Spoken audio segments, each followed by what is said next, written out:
Praise the Lord. ஆண்டவராகிய இயேசு கிறிஸ்து நாமத்திலே உங்களை வாழ்த்துகிறேன். எழும்பி பிரகாசி உன் ஒளி வந்தது. பாருங்க, இந்த ஒளி பைபிள்ல இந்த ஒளியை குறித்து பல விளக்கு. நானே மெய்யான ஒளி, நானே இந்த உலகத்துக்கு ஒளியாக வந்தேன். இந்த ஒளியை குறித்த அறிவு நம்ம கம்மி. ஆனால் உலகத்தாருக்கு, ஆண்டவரை அறியாத மக்களுக்கு நிறைய அந்த அறிவு இருக்கு. ஒளி, இந்த கற்பூரம், தீபம், சுடர், இதெல்லாம் ஒரு பெரிய ஒரு ஐதீகமாக நினைக்கிறாங்க. அதான் நானே இந்த உலகத்தை இருளை போக்க வந்த ஒளி. என்ன சொல்றாரு பாருங்க, எழும்பி பிரகாசி. நீ எதுக்கு மங்கி இருக்கிற, மறைந்து இருக்கிற, ஒளிந்து இருக்கிற? உனக்கு ஒளி ஊட்டக்கூடிய ஒளியாக நான் இருக்கிறேன். எழும்பி பிரகாசி, உன் ஒளி வந்தது. அப்போ ஆண்டவர் உங்களை எழும்பி பிரகாசிப்பதற்கு எதிர்பார்க்கிறார், ஊக்குவிக்கிறார். தேவ மக்களை, ஒருவேளை இருள் உங்களுக்கு கவி இருக்கலாம், பாவம் உங்களுக்கு கவி இருக்கலாம், சில மனுஷர்கள் மரக்காலை போட்டு உங்களை மூடி இருக்கலாம். ஆமா, நீங்களும் கூட மரக்கால விளக்க சொல்றாங்க. மரக்காலன்னா பணாசை உங்களை ஒளி கொடுக்காமல் போகிறது. கட்டில் சுகபோக வாழ்க்கை ஒளி கொடுக்காமல் போகிறது. விளக்கு கொளுத்தி எங்க வைக்கணும்? மரக்காலுமே வைக்க முடியாது, கட்டில் கீழ் வைக்க முடியாது. அது விளக்கு தகுதி மேலே. அதனால நீங்க தூங்குகிற நீ மரித்தோர் விட்டு எழும்பு என்று எபேசியர் 5:14 சொல்கிறது.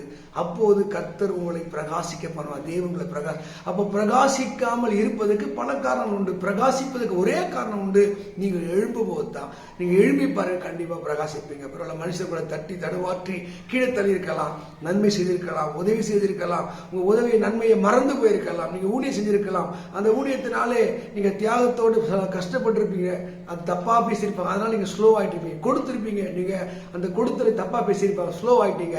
எதுவா இருந்தாலும் நீங்க எழும்புங்கள், கர்த்தர் உங்களை பிரகாசிக்கப்பார். மீண்டும் உங்களுக்கு ஒரு வாய்ப்பை தருகிறார். மீண்டும் உங்கள் இதயம் இயேசுடைய வல்லமையால் நிரப்பப்படுவதற்கு அவர் நான் ஒளியான தேவன், உங்கள் ஒளியை தருவேன்.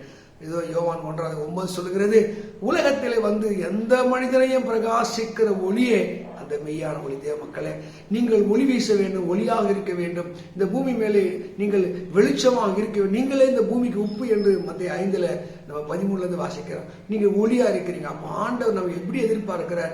இந்த வெளிச்சத்திலே அநேகர் வெளிச்சம் அடைய, இந்த வெளிச்சத்திலே அநேகர் சரியாய் பாதையில் செல்ல, இந்த வெளிச்சத்திலே நன்மைகள்லாம் காண கர்த்தர் உங்களை எழும்ப விரும்புகிறார். தேவ மக்களை, ஒருவேளை உலகம் உங்களை மறைத்து வைத்திருக்கலாம், கட்டில் சுகமான வாழ்க்கை மறைத்து வைத்திருக்கலாம். நீங்கள் செய்த நன்மைக்கு மாறாய் தீமையை மக்கள் பேசி உங்களை ஒடுக்கி போகப்பட்டிருக்கலாம். எதுவாக இருந்தாலும் எழுப்பி பிரகாசிங்கள்.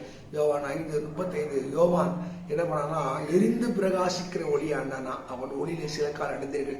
நம்ம வாழ வேண்டிய வாழ்க்கை கொஞ்ச நாள். மக்களை, உங்களை அழைப்புங்க, தரிசனத்தை தூச தட்டி எழும்புங்க. 52 வாசிக்கிறதுல தூச தட்டி எழும்பு, எழும்பு சீயோனே என்றாரு. உன் தூசை உதறிவிட்டு எழும்பு. எது தூசா இருக்கு, எது தடையா இருக்கு, எது போராட்டம், எல்லாவற்றையும் விலக்கி எழும்புங்க. கர்த்தர் உங்களை ஷைன் பண்ணுவார். நீங்க நினைக்கிறீங்கல்ல, விரும்புகிறவன் அல்ல, ஓடுகிறவன் அல்ல, இறங்குற தேவன். நீங்க நினைக்கிறீங்க பெரியாளாயினும் பணக்காராயினும் இதை கட்டணும் அதை கட்டணும். இல்ல, தேவனுக்காக எழும்புங்க. தேவனுடைய ஒளி உங்க மேல் இருக்கிறது, அந்த வெளிச்சம் மேல் இருக்கிறது.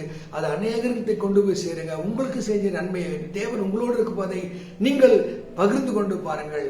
அந்த ஒளியான தேவன் உங்களை மகிமைப்படுத்துவார். கர்த்தருடைய மகிமை, அந்த ரட்சிப்பு உங்கள் மேல் உதித்தது என்பதை மறந்து போகாதீங்க. அநேக மக்கள் உண்டானாலும் உங்கள் மேல் தேவனுடைய மகிமை, தேவனுடைய ரட்சிப்பு, தேவனுடைய இரட்டை இருக்கிறபடினாலே எழும்பி பிரகாசிங்கள். கர்த்தருடைய மகிமை உங்கள் உதித்தது. God bless you. கர்த்தர் உங்களை ஆசீர்வதிப்பார்.